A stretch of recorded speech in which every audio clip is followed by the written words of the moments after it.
Elections Canada says hundreds of votes cast by some Ontario students this week are valid. Students at Guelph University cast early ballots on Wednesday in a bid to encourage young Canadians to vote. But the Conservatives complained the process was unfair. Terry Malewski has this story tonight from Sudbury, Ontario. Terry. Well, Diana, sometimes in politics you get a free gift, and one came along today for Michael Ignatieff. We can't have a prime minister sending in his people to break up an election where students are voting for the candidates of their choice. Ignatieff constantly accuses the Conservatives of trampling on Canadian democracy. Enter the students of Guelph, Ontario, who've been running a non-partisan Get Out the Vote campaign.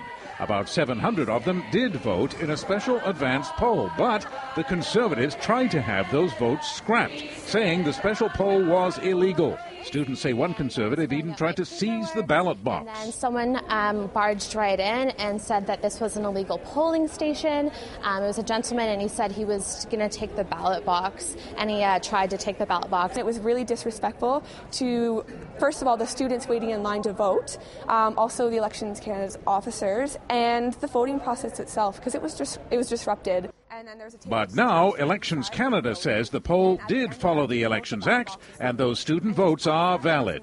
There's a constant recurring pattern with Mr. Harper, which is a concerted attempt to drive young Canadians away from the polls. The Conservatives backpedaled and dropped their bid to throw out the Guelph votes. Our concern is simply that the rules for advanced polling, that all the rules of the election be respected, and that is our sole concern in this particular matter. I want to see an investigation into this attempt to block students from casting their vote. You know, this kind of intimidation and harassment is wrong. Of course, everybody should follow the rules, but what are the Conservatives up to here? Now, tonight, the Conservatives are insisting that they applaud Election Canada's decision to let those Guelph votes stand. But somehow it seems likely that their rivals are clapping a little harder. Diana. Thanks, Terry.